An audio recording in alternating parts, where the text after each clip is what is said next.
Hi,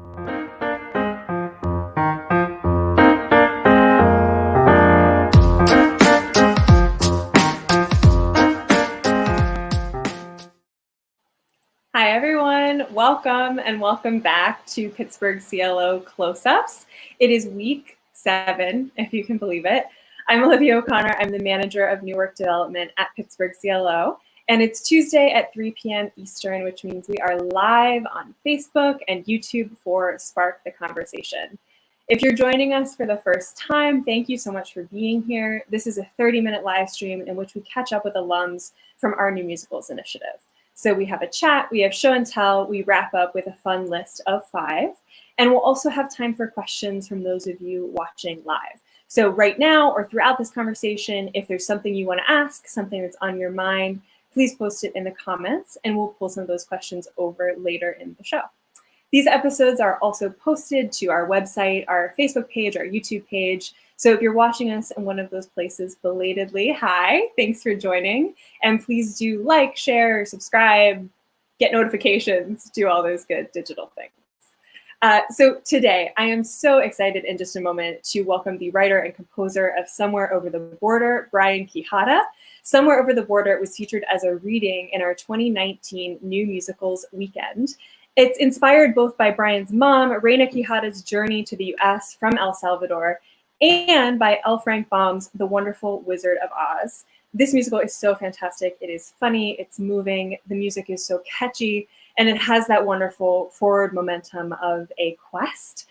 We had such a blast working with Brian. The reading in New Musicals Weekend was directed by Reginald L. Douglas and featured an amazing cast: Jeremy Rodriguez, Gabriela Moscoso, Victor Aponte, Kelsey Robinson, Ricardo Gutierrez. We loved working with them.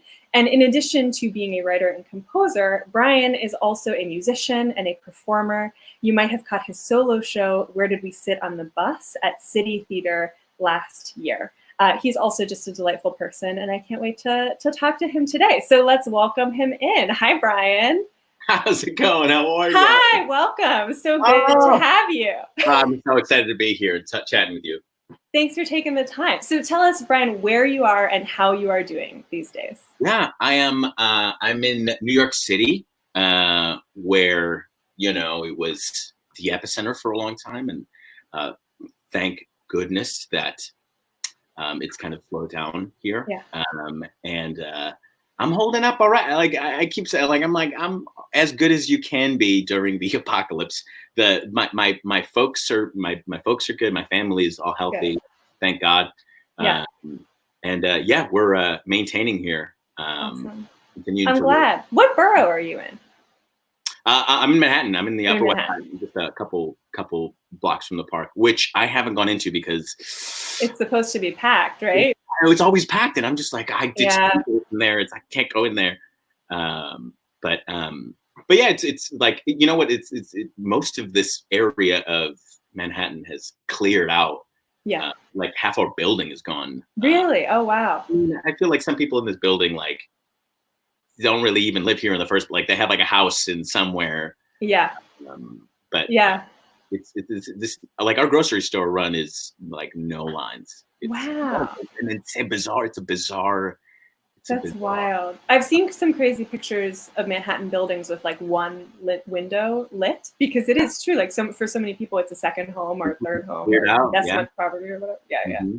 Yeah. Well, I'm glad you're doing well. Thanks for chatting. So first up, Brian, I just want to ask you a little bit about your inspiration as a writer, because your work runs the gamut and really kind of blurs the line sometimes between autobiography and adaptation and fiction and history and all these wonderful things. Somewhere Over the Border, like I said at the top, is both, history and biography of your family and an adaptation.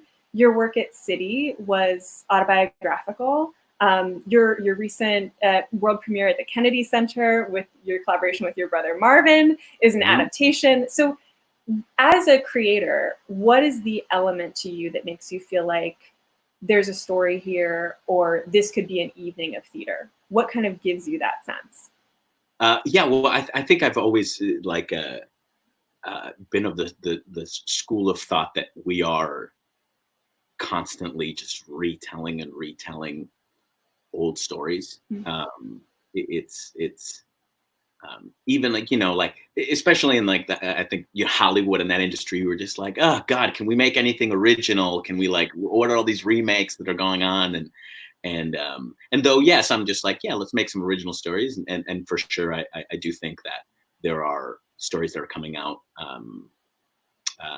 Last night I watched Fun Home for the first time, Victory Oh, Garden wow.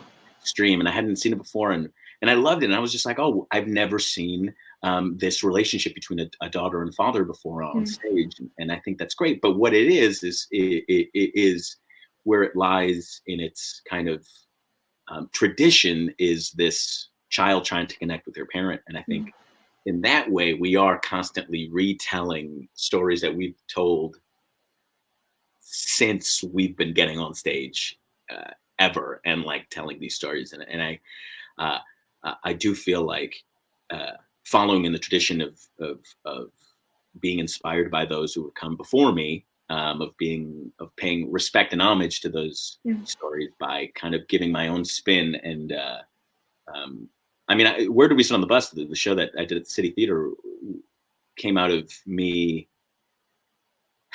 not having any work, and me being like, well, who's gonna write it? Who's gonna write a story that involves rapping and singing and dancing and telling my immigrant family story. Yeah, on stage. Absolutely. You wrote your own perfect role. Yeah.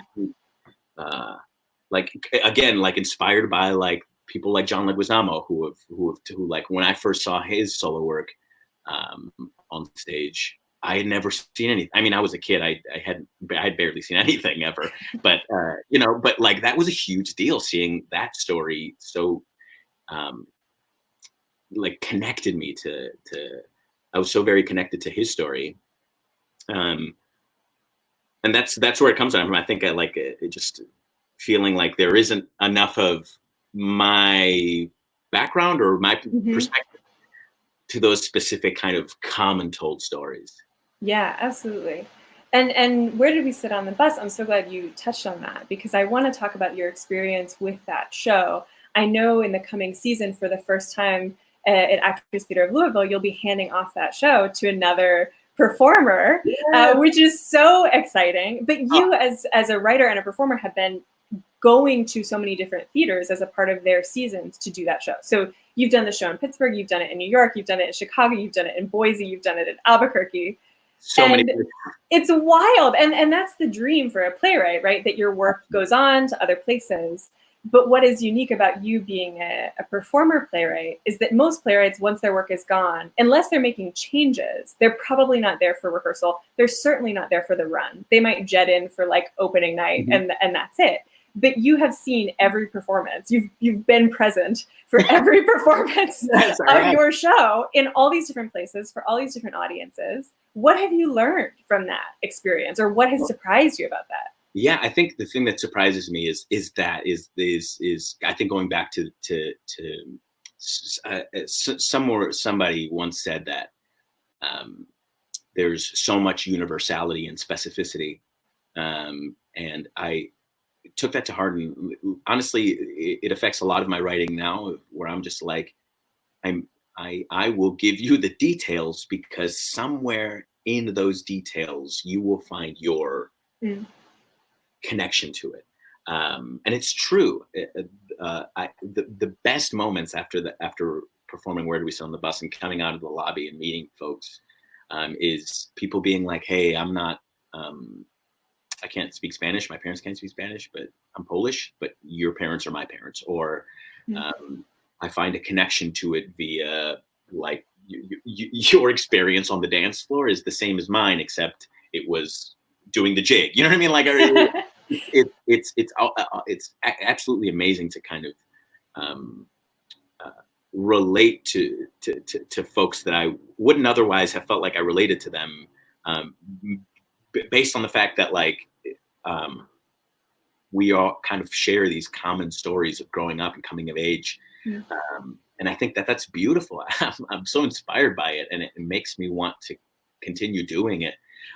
What I'm pumped about the fact that somebody else is taking it on is that I've been doing it for 5 years, and it's been the ride of my life, and it has opened the doors. I mean, like, it's basically made me kind of transition a little farther away from acting and more into content, more into writing. Um, and that's really exciting, and it's really challenging, and I love it. And it's kind of like pushing me into a different chapter of my life.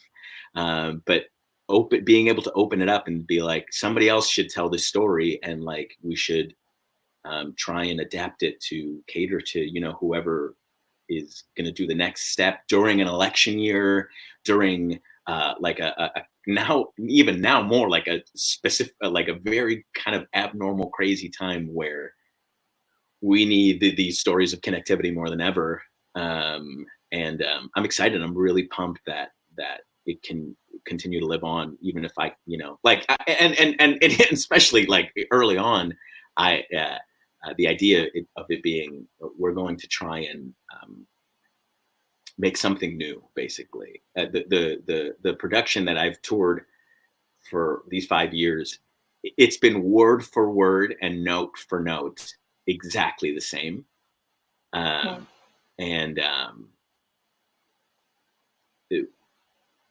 what's awesome that as years have progressed, people have been like certain aspects of the show have become more come to the forefront more as relevant thing. But it's nuts that I haven't changed a single word of it. It's just like different things that happen throughout the show that like are happening in our political landscape or our social climate that push it more to the forefront. So I'm excited to like dive back into it and try to make it something like Bus 2.0, right? Like, where did we on the Bus 2.0 and make it something new for a virtual audience. Actors Theater just announced a complete virtual. Oh, I didn't realize that. Wow. Oh, so cool. So people all over the place will be able to see the show. Yeah, I mean, like, I saw Actors Theater's. They released 2 shows from their Humana Festival, Where the Mountain Meets the Sea, and I forget the name of the other show. Their actor apprentice show, and I talked to them, and they were like, "We got people from Brazil, from China, like from people all over the world who tuned in to watch it." And I think that's what's really exciting about this time, where we have to kind of rethink what, kind of build it back from scratch. But it allows us. We have to look at it as an opportunity and not as we have to experience theater this way, Yeah, absolutely. Well, and I should mention too that you were scheduled to be in a production of this right now at Jiva, or somewhere around this time, right? Yeah. And we were supposed to have closed last weekend. Okay. And I know there's talk of rescheduling that. So will the thought that you're putting into Bus 2.0 influence that production? Of you stepping into those shoes, or we don't know yet? We're gonna see. I don't know. I think it depends on how, because that isn't slated yet. We don't know when that is, and I don't know if that's a conversation that we still haven't had with Jiva. Is if they want to perchance participate in this kind of new exciting next version of what it could be, or if they want to do like the original production. We haven't quite discussed it yet, but it's kind of a weird thing where like that was supposed to be my last time doing it. Right. All these timelines are now like crossing over of like. It's all like a new thing. But regardless, it's even if, I mean, I would, I'm okay committing to, doing that show over there. But it would be exciting for them to be like, cool. Oh, this was a cool. It really depends on what this new version that we create for the fall is. Where if it's effective and it works, then perhaps more people would want to see it and continue to produce it, which would be awesome. Awesome.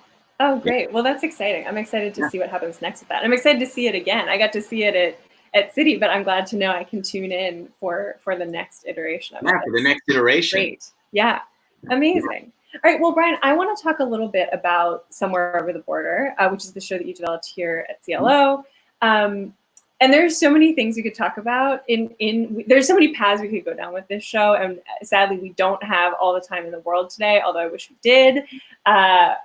We could talk about, the fact that there is a reality behind the show and there is a real family history there. We could talk about the genius of this adaptation and how wonderfully you've positioned an audience to empathize with your main character by placing them in a familiar world. We could talk about the contemporary political resonance of this show, although it's set in the 70s.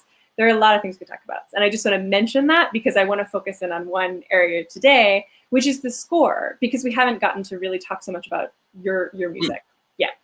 And the score of the show is phenomenal. And it's the first new work at CLO that we, in a reading of it, did the instrumentation of 2 guitars. That was the first time we had done something like that.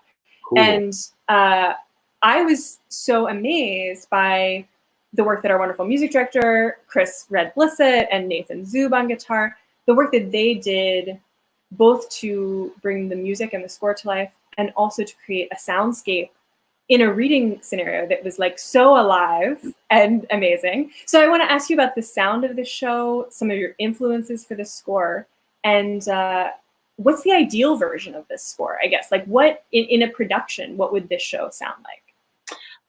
Yeah, I think this score specifically is different than anything I've really worked on before. I wanted to make more of a traditional, like I wanted to write, this was Somewhere Over the Border was like I read a lot of hip hop and I read a lot of live looped things, but this was like my attempt to stick in the kind of school of the American musical. Yeah. And the style of what the score for Somewhere Over the Border is kind of, it feels like kismet. It feels guitar. My dad plays guitar. We've always had a guitar in the house growing up, and he used to play a lot, and I used to try and pick it up, but we didn't have the best teacher-student relationship. So it was very frustrating when I wanted to learn from him. So it wasn't until I left home, it wasn't until I went to college that I learned how to play the guitar. And once I had the right teacher, I was obsessed. I played till my fingers bled. I remember buying a guitar and being like, this is a lot of money for a college student to spend, but if I don't go out and I eat ramen for the next month, it will make sense financially. And that's exactly what I did. Like, I did not leave my house for about 2 months. Oh my God. I played every single day. And yeah, so it's my instrument. I mean, I play a bunch of instruments. But yeah, so as we can see, like in your studio here, yeah. Yeah. But guitar is the instrument I love. Yeah. It's the instrument I understand. So not only looking at music of the 70s, but music that my parents grew up with, like 1950s boleros and like rancheras, and like a lot of them are guitar led. And so it kind of beautifully came together where I'm just like, cool, I'm just going to compose this entire thing on a guitar and make it built for guitars to be played. In fact, like a live band on stage where like the narrator even plays the guitar, perhaps. Like yeah. I wanted it to be, it's such a mobile instrument that it kind of works perfectly in this vein of style of theater. Watching Chris and Zub go in there and like basically it sounded like a band. It sounded like much bigger than 2 guitars. It really did. It was amazing the things that they could do with the guitar, and it opened up my mind to creativity. I'm also, listen, I am of like a very, I had a very good friend and mentor who was just like, we got to make theater that you can do in a garage, because we have no idea who is going to produce us, who is going to pick us up. So you make theater that you could potentially do in a basement. You do stuff that you could like open up your garage doors and just have the community stop by to make something. And that's always stuck with me, especially like, you know, like early on, like writing scripts that couldn't be done anywhere and with anything. Mm-hmm. I kind of love the idea of it being a super small band, and even like just 2 guitars, and what you can make with what you can, like what lemonade you can make out of lemons. Yeah, And totally. it's awesome. And watching Chris during our rehearsal process at CLO music direct and teach notes off of a guitar was one of the most impressive things I've ever seen ever. And it's awesome. It's really cool. I now that I'm like stepping back into it, a couple months or a year. Jesus, when was it? It's been a year. It's been a year, if you can believe it. It was April of last year. I know. It's crazy. Oh my God. Yeah. Now I'm kind of going into it, and we talked about it. You and I talked about it a little bit in the talk back afterwards, after the reading. But I am, I'm honing in on. I'm like really nitpicking the evolution of. I'm sorry, what's the proper phraseology here? I'm like, I'm trying to stay incredibly true to regions and style of music. So the opening number, for instance, is now like a cumbia. It is like El Salvador's like main music. And it's in this vein of like hip hop / cumbia style. And as she continues to move up, I'm like even more going into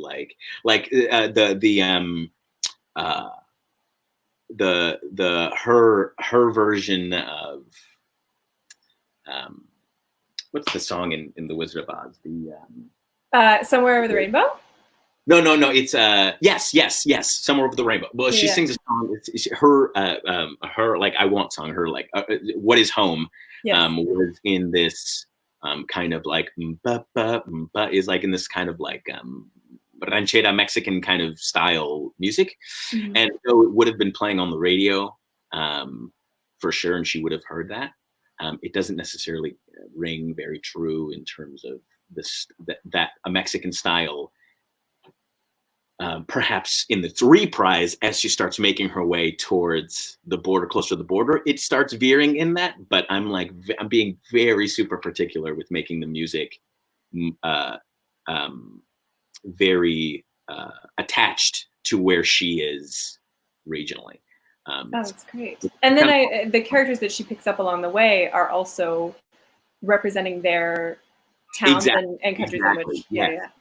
So it's kind of like a little bit of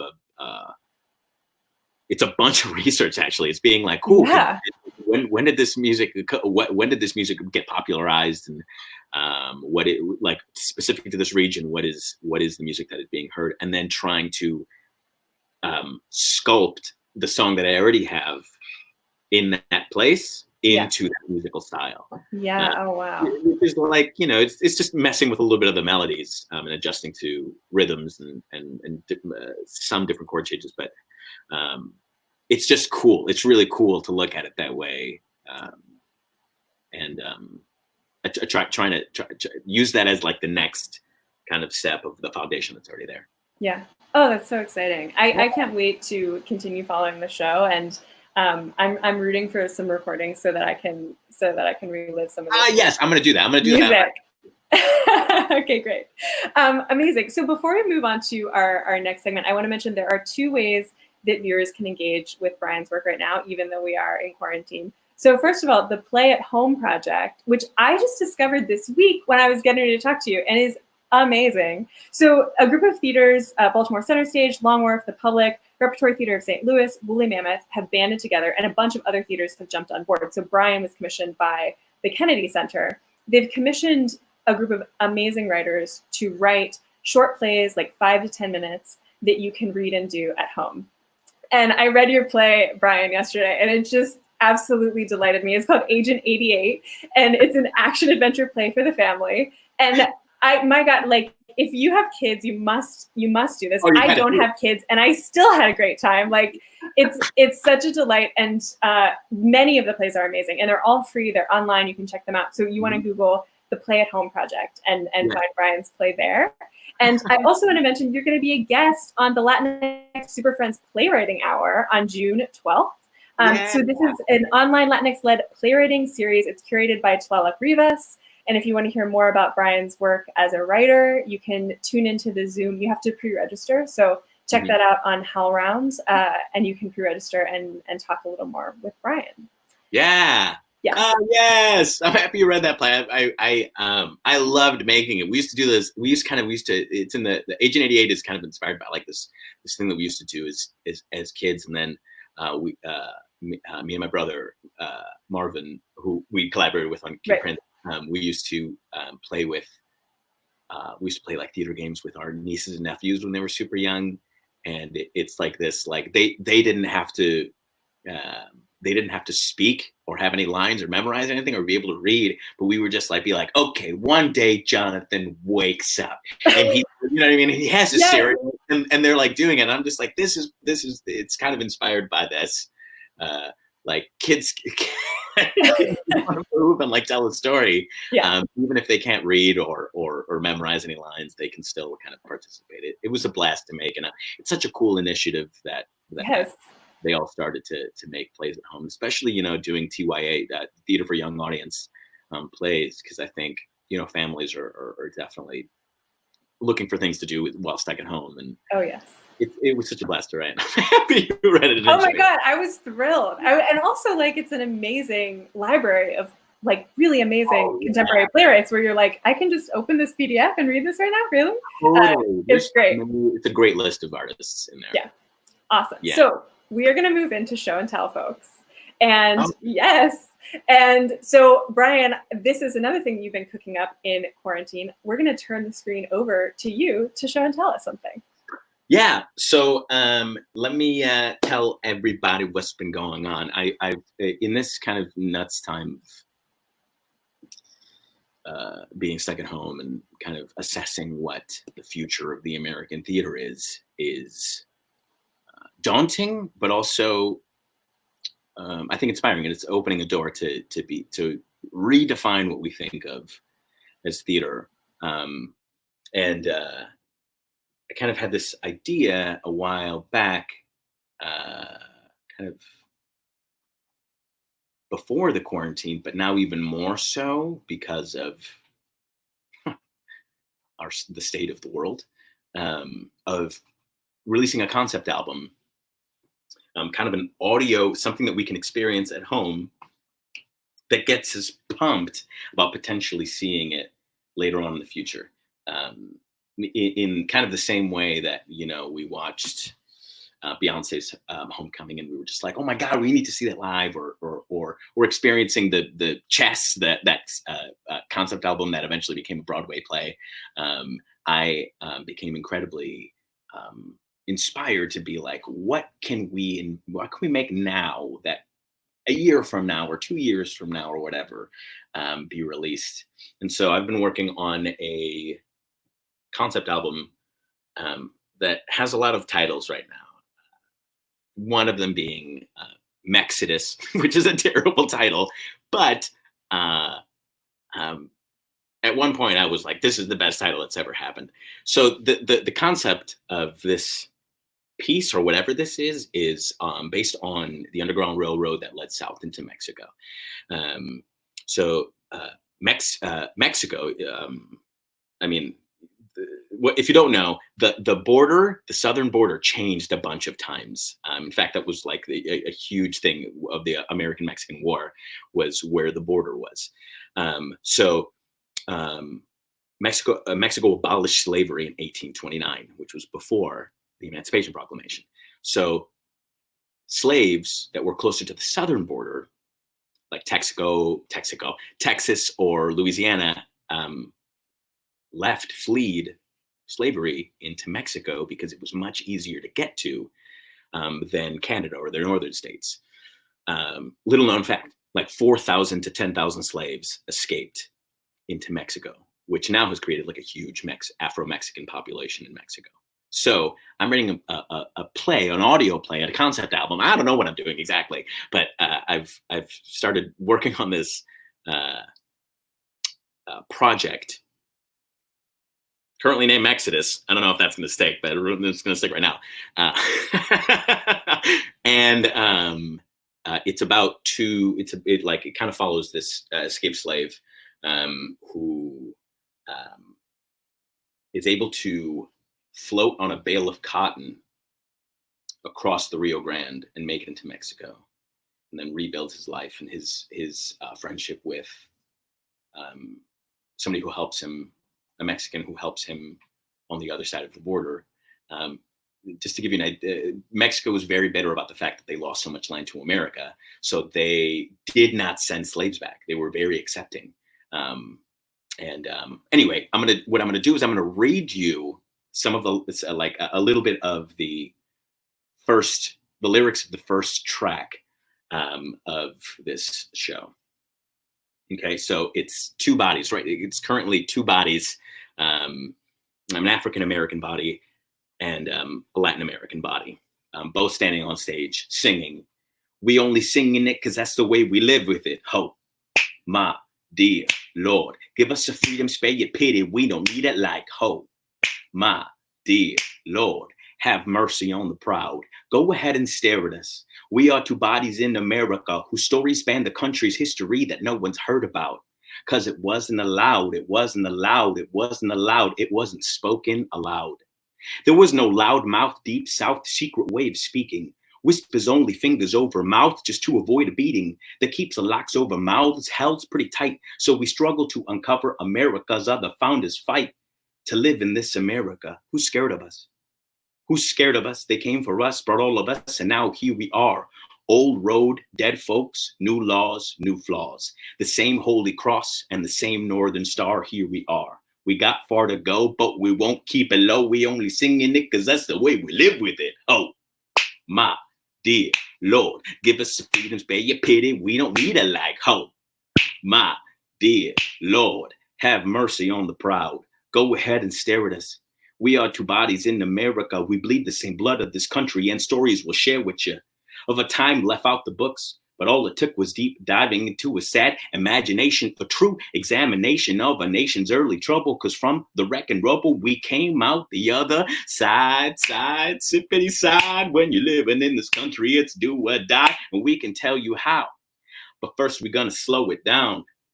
All right, you see, in 1821, Mexico won independence from the colonizers of Spain, whose language they injected into indigenous tribes, and with them they brought all types of European investing to start testing their new model of civilization onto a nation that didn't need it. But 300 years later, the Spaniards were defeated. Sound familiar? In 1821, Mexico celebrated the big victory. Soon after, Mexico abolished the ownership of peoples. They abolished the European-brought concept of slavery. In 1829, Mexico said good riddance to slavery. But on the other side of the divide, Mexico's neighbor to the north was a little far behind, because life and liberty were obviously important, but not as important as the need to make money, make money, make money, make money. Greed leads to many a war. Death over an imaginary line in the dirt. In 1848, it was America that won the war. 10 territories from Mexico, including the behemoth of Texas. And what would that land be used for? Oh, Lordy, to pick a bale of cotton. And what was slaves' most common chore? To jump down, turn around, pick a bale a day.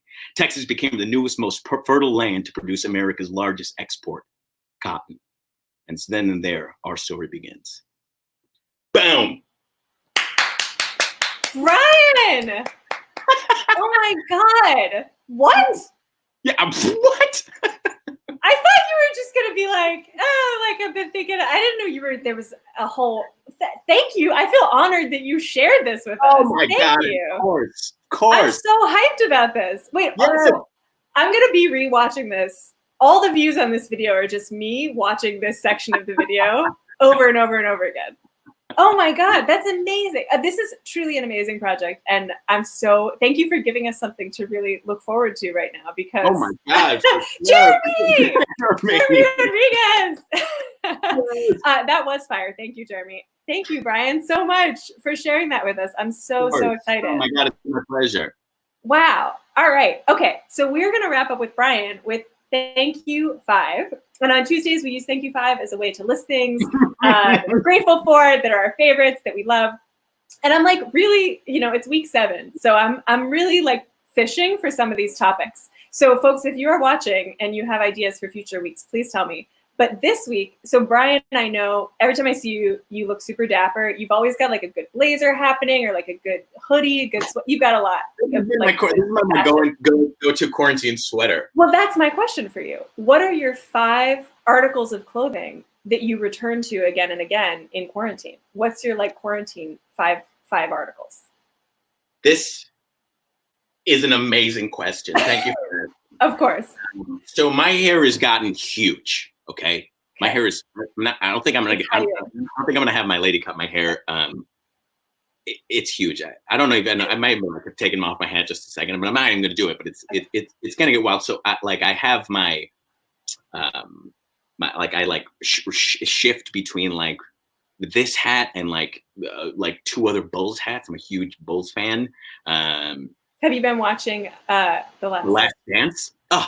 I broke down on Sunday, this past Sunday. Oh my God, I'm behind. I'm only like, and I literally don't know what happens because I don't know I was like emotional. I mean, it's also something for me, like as a Chicago kid, native, and like it was amazing to relive it, but just as sad when it ended because I was just like, this feels like the end of the dynasty.